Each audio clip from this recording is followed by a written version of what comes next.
This video's got a warning, be careful please. World of Waifucraft, lesser known as The Legend of Zelda Breath of the Gods, or more commonly known as Genshin Impact, is a game that has the ability to destroy your wallet and your soul, whilst also turning you into Issei Hyodo. I first heard of this game, as many people did, because of all of the cute women. Then I experienced a reality shock that I've actually never had a girlfriend, and I never will. But then broke that reality shock after realizing that I could just play this game instead and have a better time. Because unlike real women, anime girls don't complain. It's a game straight out of the heart of China, developed by MiHoYo, or maybe Hoyoverse, otherwise known as Chinese Hololive, to help spread the culture of anime girls and the depths of what many call the gacha lands. It's a game that ripped ideas and didn't give a single care about it, and it's a game that stands on the pedestal of a game that defines gacha games to this day, which shouldn't be an award by the way. With this, please join me on this incredibly beautiful, colorful, and watch me simp for women as I tell you about this interesting game, and how it became one of my top favorite games ever played in recent memory,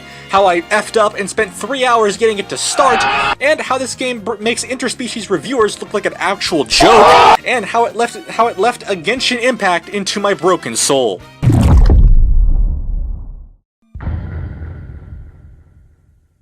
Let's kick off today with what the game kicks into, and it's time for the lore segment of this video.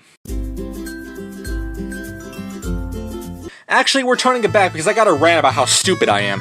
Yeah, so apparently in the near 3-hour installation process of this game, I couldn't even see the download size or percentage because it's so white down there that it looks like China won down there. Then when the game boots, they promised me to go to the lands of Hoyoverse to make it count. So I traveled to China, spoke to a manager at Hololive, and now I'm somehow a VTuber. Here's the best part. This wrench icon on the start menu looks like a settings menu, and that's what I assume most people thought. Turns out it's actually not a settings menu. So you're probably asking, well then what is it then if it's not a settings menu? It's actually to verify your files. Yep, and for 3 hours I kept failing it because my dummy sack of turds didn't think to click on the screen to install 100 megabytes worth of stuff, which allowed it to clear this.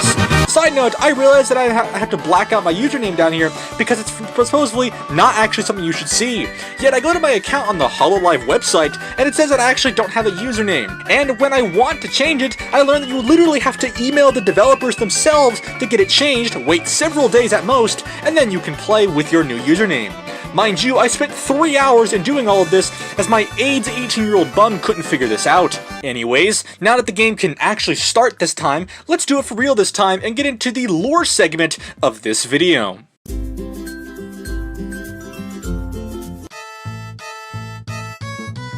Yeah, so one day on this beach, some girl that we don't know the name of yet is asking us, the character we don't even know yet, how we got here. And apparently we fell here after we isekai'd ourselves either out or into gacha HE double sticks. That happened because we tried to isekai ourselves out of somewhere else, most likely interspecies reviewers. On the way up to see Aqua from Konosuba, the god of Mega Block shows up and to stop us. Now this pair, known only as the brother-sister complex, dodges the works of Bill Gates, the family computer meets Kadokawa and my lawyer, as we see our brother get eaten by Mega Blocks, as well as see an explosion that you'd think would do something, but it actually didn't. Then God just corrupts our hand in the form of Mega Blocks and we die. Now we learn we've been living here for a few years stuck in gacha HE double sticks, known only as Teyvat, and met this legally questionable chick named Paimon roughly 2 months ago by fishing her from a flipping lake because apparently she looks like a fish, either that or she looks like Nat Pagel. Thus begins our quest to head into the land of Teyvat looking for our senpai so that we can isekai ourselves back into high school DxD somehow. You know, the much more fun of this anime turned game turned gacha.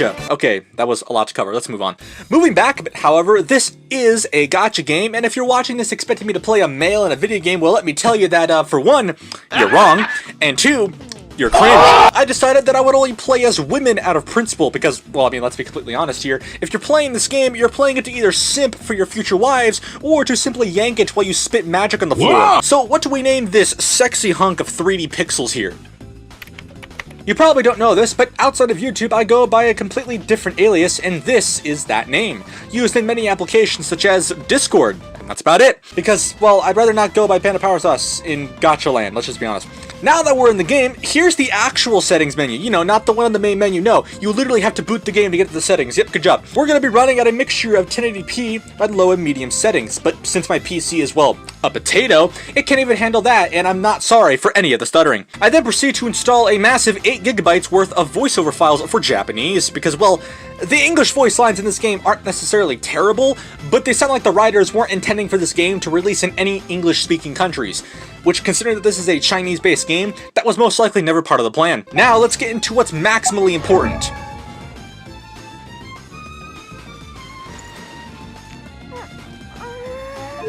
Yes. But Panda, I hear you asking, what is the world of Genshin Impact? Please, tell me more.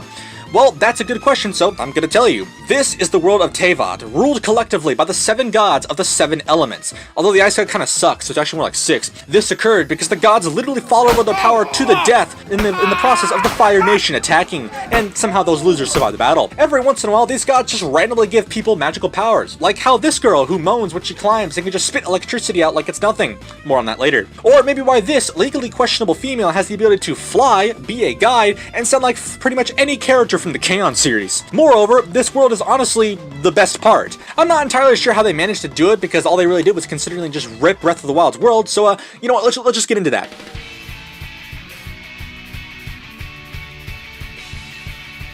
You can explore pretty much anywhere, kill camps of mobs, explore mountains and forests, and stare at your wife walking into the sunset, but guess what? All of this is viable. And that's what makes open world games a lot better, is that even exploring, crafting, admiring the sunset, you can do all this whilst not giving a single care about your brother being dead for being isekai'd, and it's viable.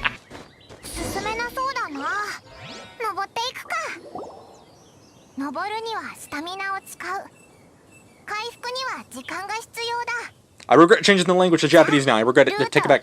I'm taking a moment because this looks extremely similar to the opening of Breath of the Wild, because it is.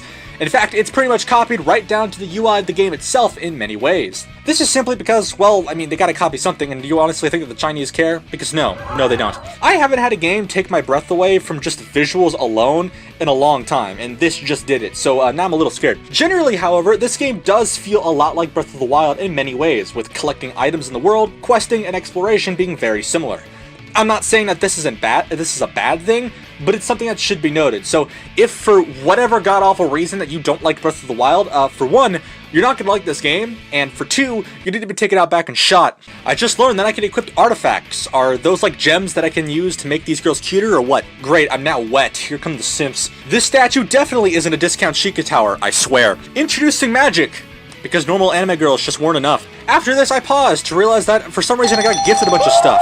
I decided to set my birthday, don't dox me please, set my signature, subscribe, do it, and proceeded to not play the game and level from level 2 to 13. This game is too easy. Oh, by the way, did I mention the dragon? Oh, yeah, there's a dragon. More on that later. Time to ruin these dudes, known as hilichurls, or just the people who happen to run out of fluids. I didn't write up about these guys after this video. Turns out they can make complex machinery, and they have their own language. So, hey China, when are we being invaded by them? My DMs are open. We then meet this guy talking to the dragon from about 30 seconds ago. The dragon gets pissed that mommy is leaving, and then runs away. Suddenly, we run into a new character, definitely not a butter girl, but is actually an archer named Amber, to which my understanding is that she is one of the game's worst characters, but yet she also looks like a representative of Xiangping himself. It's selling me on the cute girls, dang it, like why? Now, having become an archer with the power of fire and an adorable teddy bear at hand, we charge into a camp of hilichurls to tell them that they messed up, because they didn't listen to me say to them that only a small percentage of people who watch my videos are actually subscribed. So if you end up liking this video, consider subscribing. It's completely free, and you can always change your mind. Can I just say that I actually like the walk of Amber better than our main protagonist? Mostly due to that hip movement. But you know what I don't like about Amber that I like about the main character? The bust size. Amber's bust ain't good for me. Come at me, let's go. I still can't get over how this game looks. It's kind of getting to me. I think I might have snorted meth at some point. Somebody send help. We later meet Lin, a cook who teaches us how to cook so that we can appease our brother for when we find him by feeding him, I guess, poop. But honestly, I don't want to find him. I'm a dude and I don't want to stare at the bum of a guy while playing a gacha game. Like, good lord.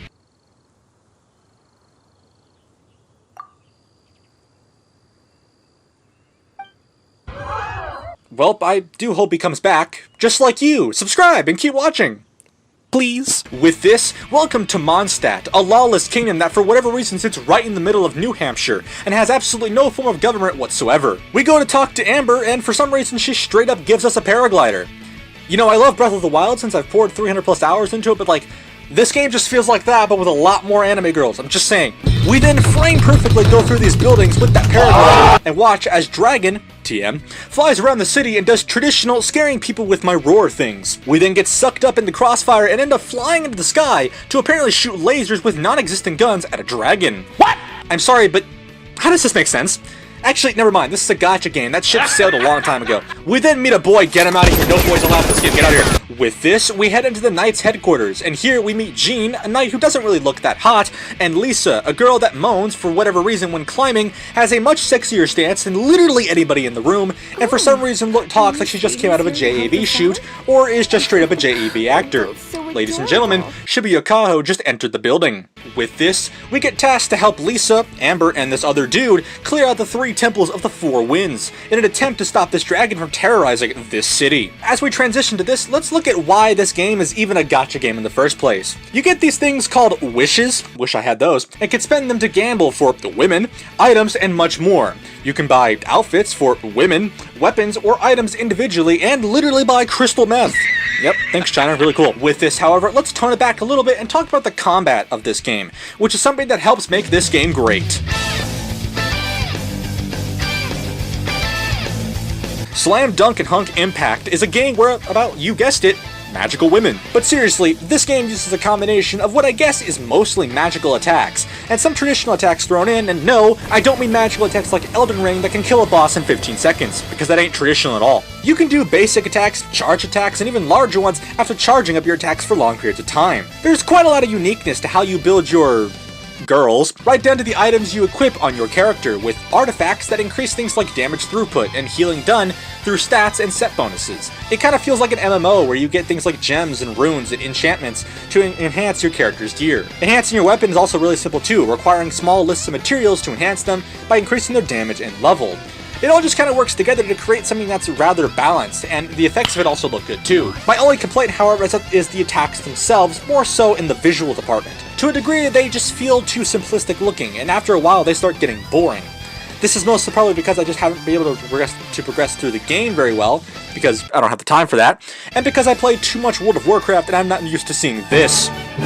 Furthermore, it's just gonna boil down later at some point to farming places for artifacts to increase player power, because there are some artifacts that help with set bonuses on specific characters, and some that don't. And while yes, I've played games like Breath of the Wild and the famous World of Employee Harassment, games that do require grinding and farming in some or many aspects, this isn't really that big of a deal to me, but to some, I can see why there is an argument to be made. Anyways, let's get back to the game, where we get the ability to play as Lisa, the character that shoots electricity out of her palms, holds a book containing some rather weird images of my wife's, and for whatever reason, moans when climbing on literally anything. Yes, I apparently want to listen to her moans for the next 10 hours of gameplay, which I don't, because I'm not sick towards a woman. This game is beautiful, god dang it. We head to the next temple to play as Amber, as we sit and watch this guy freak out due to being on fire, and for some reason get a mediocre bum shot. I then proceeded to swap back to our main character, rob these guys to get another pretty dull bum shot, and after killing far more enemies than I actually needed to, I entered the last temple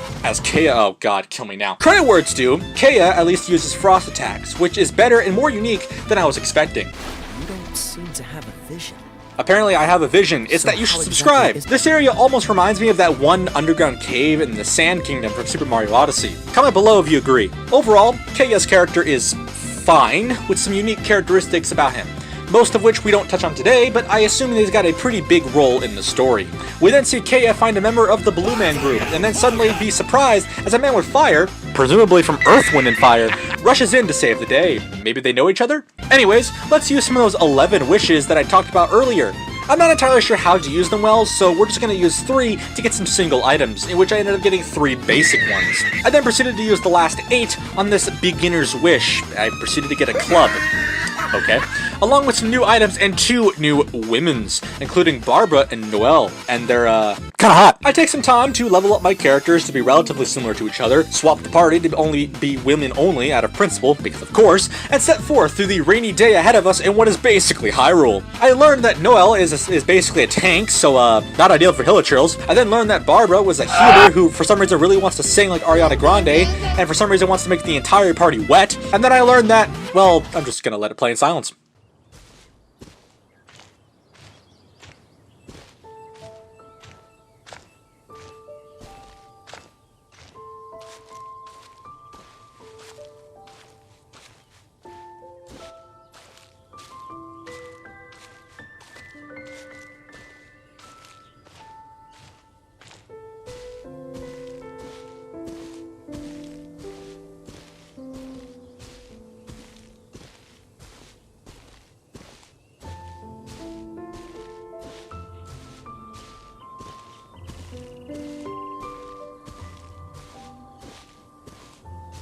Very few games have captured me in this way, and I mean very few, so I'm honestly shocked that it's capturing me.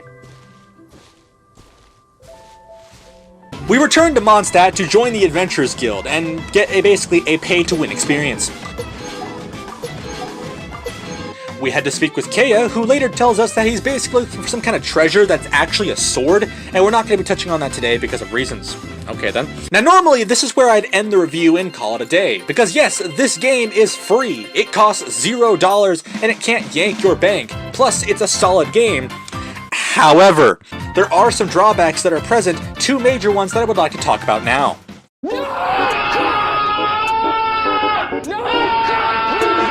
Typically, this game likes to give you what you want whenever you go to seek it out. Whether it be things like artifacts, reagents, materials, women, the game generally gives it to you relatively soon. However, there is one thing that does make the game halt progression in many of those things, that being resin. You use resin to get things like boss loot, establish keyline blossoms, get artifact domains for materials, and even use it to have the will to live. You start with 60 resin at the start, and that only goes up to 120, and for reference, you have to spend 40 of it for boss loot. And, well, if you run out of resin, better wait. God will collect his income tax, and you will pay the price, so think of this more like a time gating system. Now, time gating is something that I've lived with before, so it's not a huge deal, but it still sucks is what I'm essentially saying. This game has a lot of microtransactions, and considering all of it kind of loops back to hot anime babes, going even as far as big boba pirate mommies and legally questionable females that you can play as, this game really wants you to spend money is what I'm saying.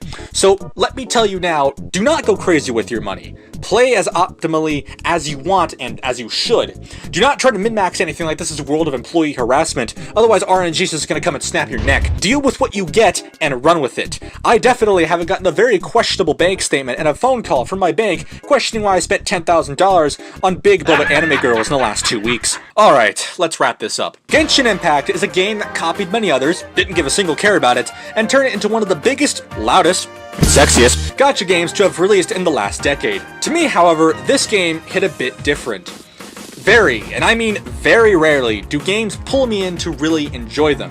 Obviously, games like World of Employee Harassment and Breath of the Wild and many others are games that have done this for me, whether that be through their game design, their vast open worlds, or their fun systems that I come to know and love. But this kinda happened years ago. Genshin Impact is a game that's probably the most recent example of games that have managed to pull me in. And no, it's not just because of the anime girls. The story of this game does have some depth. It's not exactly the greatest, but it's better than I was expecting it to be. The world is vibrant, full of things to do, find, and collect, much like Breath of the Wild, and much like most open world games are meant to be. The UI and gameplay are simple to use and are intuitive and unique, to a degree, but mostly copy other major open world games that I'm used to. The music soundtrack is very straightforward, but good lord, I have not heard good music in a video game in quite some time, aside from the games that I'm playing constantly, or I just randomly find their music on YouTube. I was constantly stopping to admire the scenery and music because, god dang it, this game just does it. The combat system is unique with its use of magic and standard attacks, with multiple different ways to attack and battle against your opponents, and simply just set up your characters.